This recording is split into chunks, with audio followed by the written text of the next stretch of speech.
జనసేన అధినేత పవన్ కళ్యాణ్ వ్యాఖ్యలపై కవిత విరుచుకుపడ్డారు. పవన్ కళ్యాణ్కు కౌంటర్ ఇస్తూ ఘాటైన వ్యాఖ్యలు చేశారు. సొంత రాష్ట్రంలో ఒక రాజధాని కట్టుకునే చేతకాని వాళ్ళు ఇవాళ తెలంగాణలో వచ్చి నవనిర్మాణం చేస్తారా అంటూ కవిత నిలదీశారు. తెలంగాణ సమాజంపై ఏది పడితే అది మాట్లాడితే చూస్తూ ఊరుకునేది లేదని తెలిపారు.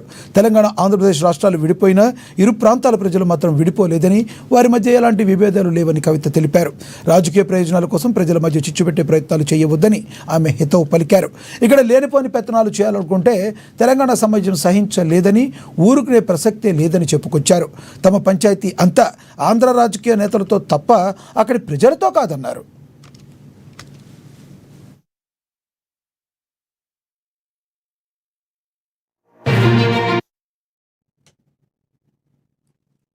ఏజెంట్ ఉన్నాడు కాబట్టి ఆంధ్ర పోలీసు వాళ్ళు మా మేధావులు ఇంటికి వస్తారు.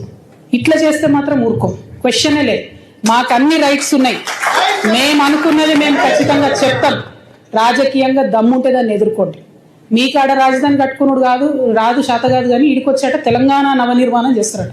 మా పని మేము చేసుకుంటాం, మా నిర్మాణం మేము చేసుకుంటాం, మా కథలు మేము పడతాం. రాష్ట్రం విడిపోయింది, ప్రజలు విడిపోలే.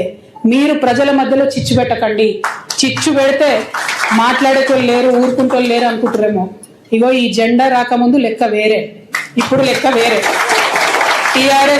టిఆర్ఎస్ 2.0 ఇక్కడ, టిఆర్ఎస్ 2.0 ఇక్కడ పెట్టుకుంటే మాత్రం మంచిగా ఉండదు. ఇది వరకు ఒకసారి పెట్టుకున్నారు, రాష్ట్రం వచ్చింది.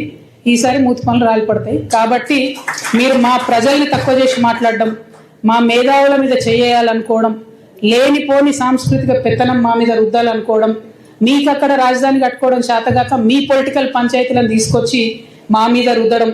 ముందు మీ రాజధాని కట్టుకోండి. మా జిహెచ్ఎంసీ ఎన్నికలలో పోటీ చేసే విషయం మీరు మళ్ళీ ఆలోచిద్దాం.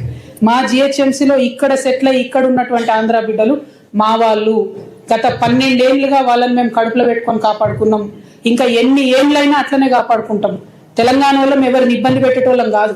చుట్టపు చూపుగా వచ్చినా, ఇంటికి వచ్చినా వాళ్ళని ఉన్నాం. వాళ్ళు మన దగ్గరే ఉన్నారు, మన దగ్గరే సెటిల్ అయింది. వాళ్ళతో ఇబ్బంది లేదు. రాజకీయంగా పెత్తనం చేస్తాం, సెక్రటేరియట్లో ఏలు పెడతాం. మీ